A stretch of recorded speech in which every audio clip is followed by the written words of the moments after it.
Hello दोस्तों, आपका हमारे चैनल एक्सप्लेनेशन कॉल में स्वागत है।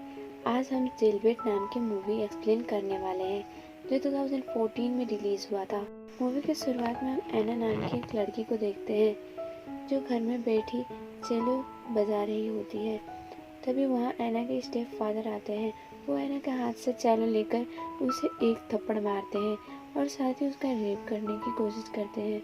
एना अपने सेल्फ डिफेंस के लिए उन्हें दूर मारकर गिराती है। फादर टेबल के पेज में जा गिरते हैं और टेबल का ग्लास टूटकर उनके गले में घुस जाता है। उसके फादर का ऑन द स्पॉट डेथ हो जाता है। अब एना को कोर्ट में ले जाया जाता है।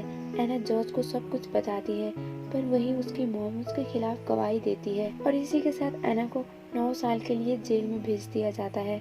वहाँ एना के साथ बहुत सारी लड़कियों को जेल का ड्रेस पहनाया जाता है और साथ ही उनका वार्डन उन्हें कहता है जैसा मैं कहूँगा तुम्हें वैसा ही करना पड़ेगा।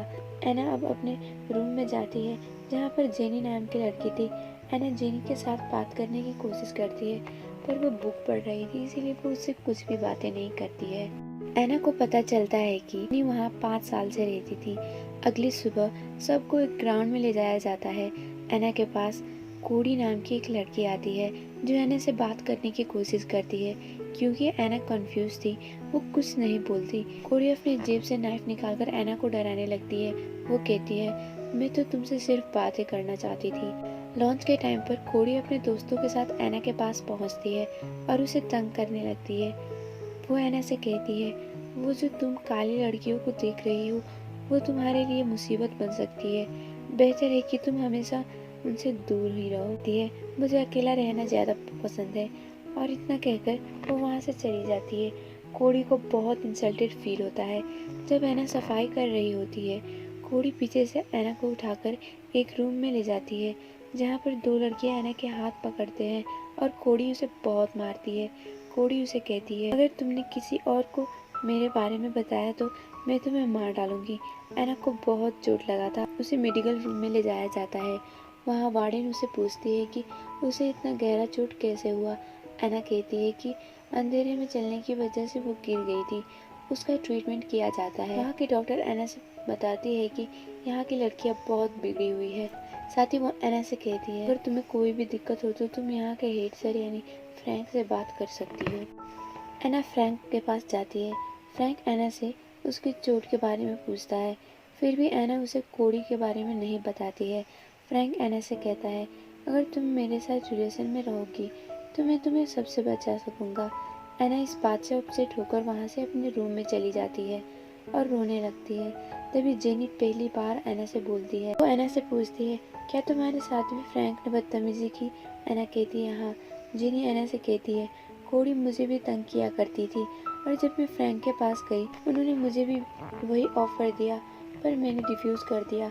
जेनी एना के पास आती है और उसे कहती है कि वो बहुत खूबसूरत है और उसे किस करने लगती है। एना पहले तो उसे मना करती है, पर बाद में वो भी अपनी फीलिंग को कंट्रोल नहीं कर पाती है। दोनों रोमांस करने लगते हैं। अगले दिन जब एना ग्राउंड में होती है, वही ब्लैक गर्ल जिसे कोडी ने उसे बचने को कहा था एना के सर पे बॉल मारती है। एना वहाँ से कोडी के पास जाती है और वो उसकी दोस्त जोए को मारने लगती है।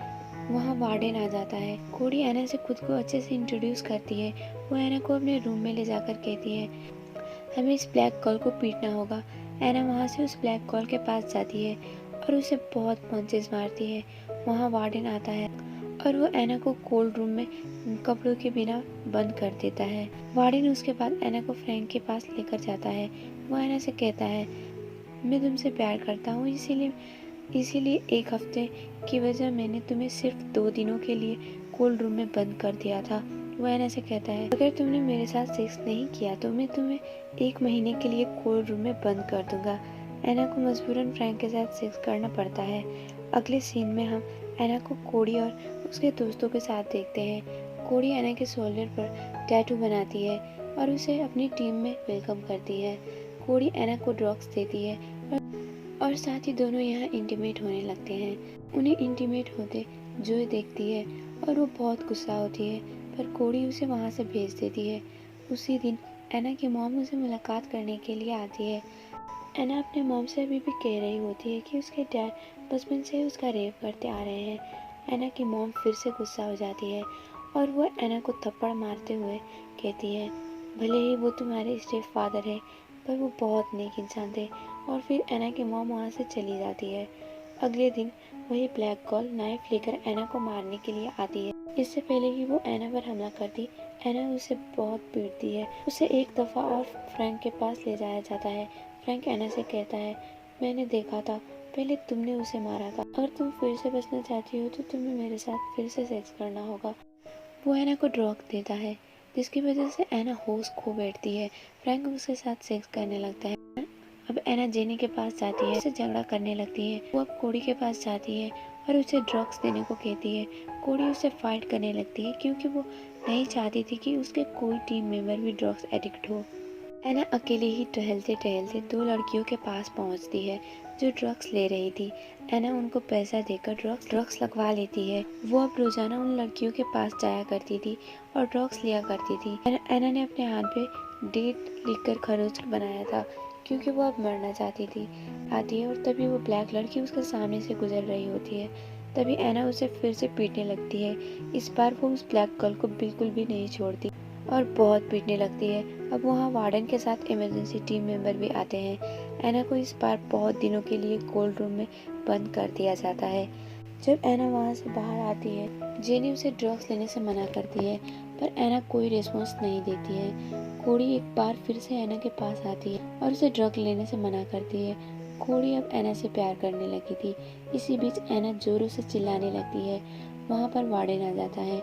एना अपने गले पर नाइफ रखते हुए वार्डन को कहती है, अगर कोई भी मेरे पास आया तो मैं खुद को मार डालूंगी। वही फ्रैंक भी आ जाता है। एक वार्डन एना के हाथ से नाइफ छीन लेता है। एना को उसी कोल्ड रूम में बंद कर दिया जाता है बहुत महीनों के लिए।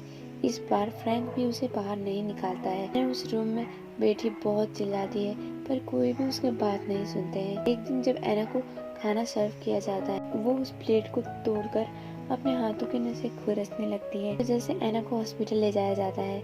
एना वहाँ पर अपने मॉम से मिलने के लिए कहती है। एना की मॉम वहाँ आती है। एना फिर से अपने मॉम को सच्चाई बताने लगती है। उसकी मॉम उसे कहती है, मुझे सब कुछ पता है पर मजबूरी की वजह से मुझे कोर्ट में झूठ बोलना पड़ा। मैं तुम्हें जल्दी यहाँ से छुड़ा लूंगी पर अभी कुछ दिनों के लिए तुम्हें यहीं रहना होगा। एना जेन, जो कि फ्रैंक की असिस्टेंट थी, उससे फ्रैंक की हरकतों के बारे में बताती है। एना को कहती है, तुम परेशान ना हो, मैं जल्द ही फ्रैंक को पुलिस के हवाले करने के लिए प्लान बनाती हूँ। ये सब बातें फ्रैंक रूम में लगे कैमरा के जरिए सुन लेता है। फ्रैंक जेना को मरवा देता है और साथ ही एना को सेक्सुअली हैरेस करने लगता है। मदद मांगने के लिए जाती है। कोडी उसे एक रिकॉर्डर देकर भेजती है और जब फ्रैंक एना को सेक्सुअली हैरेस कर रहा होता है वो सब कुछ शूट कर लेती है, रिकॉर्ड कर लेती है। फिर मीटिंग अरेंज किया जाता है एना को वहाँ से छुड़वाने के लिए। फ्रैंक वहाँ टांग अड़ाने के लिए आ जाता है। पहले एना सारे मेंबर्स को वो रिकॉर्डिंग दिखा देती है।